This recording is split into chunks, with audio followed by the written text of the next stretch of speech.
Amina, amina. Unajua pale ilikuwa ni kuombewa, ni kupewa Roho Mtakatifu kwa wakati mwingine tena. Kawaida, sikilizo nikwambie, vyovyote tulivyo navyo wakati mwingine vinapungua nguvu. Hii battery mic mnaiona ninahubiri kwa nguvu. Imo battery ndani yake. Ikiisha hii inakoma, inahitaji nguvu nyingine ya battery. Bwana Yesu asifiwe. Amen. Simu yako inaishiwa chaji. Inatakiwa wakati mwingine tuipeleke chaji tena ili iendelee na uwezo wake. Wewe kiwango chako wakati mwingine kinapungua, inabidi tumuite Roho Mtakatifu alete nguvu zingine. Usiridhike na nguvu ya jana. Jina la Bwana libarikiwe. Amina. Yesu asifiwe. Amen. Hapa mbele tuombe kwa. Lakini wengine wanafikiri hivi.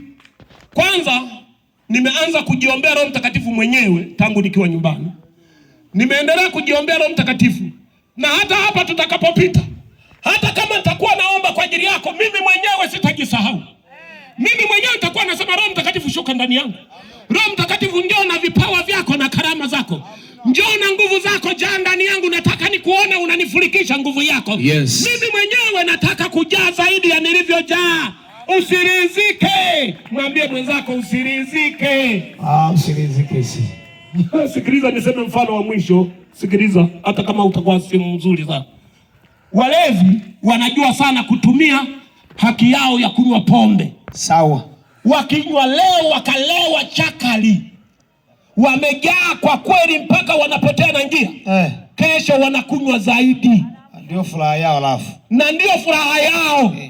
Asipolewa hana amani. Hujawahi kuona asipokunywa ananuna, utafikiri mgonjwa. Ngoja linywe, utakuta limechangamka maneno mengi, ila katika maneno 100 la maana moja tu. Ndio shida ya walevi. Jina la Bwana libarikiwe. Amen. Yaani anaweza kusema maneno 100 hapa, la maana moja tu, unaokota moja. Limechangamka cha mchezo. Nini limechangamka? Ipo nguvu yake katika ulevi kule. Ndio maana yanakunywa mara kwa mara. Njoni tunywe Roho Mtakatifu atushibishe.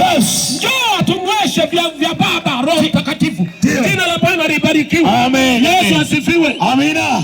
Nataka wanangu simama pale ulipo kwa miguu yako, alafu tusogeane. Tutatumia muda mfupi tu, usijali. Wala usiogope jua hii. Alafu Roho Mtakatifu akikuingilia hutakuwa na habari na jua. Kabisa. Yeye ni kivuli, yeye ni wingu. Haleluya. Alafu baada ya hapo wale waliookoka tangu, wale walioshuhudiwa nyumbani na waliokoka kwenye mkutano huu, nataka wawe mbele ili tuwaombee. Waje. Wale waliokoka kwenye huu mkutano au waliokoka kwenye makanisa na kutoka. Sasa mtumishi ananiambia hapa kitu, najua ukifurikia Roho Mtakatifu na sauna na mengine. Ninaomba kabla hatujaingia kufanya kuombea maombezi, tutoe sadaka mara moja. Tutengeneze vyombo kwa sababu hatujui Roho Mtakatifu atatupeleka wapi. Anaweza kataka tukeshe hapa. Mchungaji mwenyeji. Na tunamruhusu afanye afanyavyo kwa ajili yetu. Afanye kwa vyovyote afanyavyo.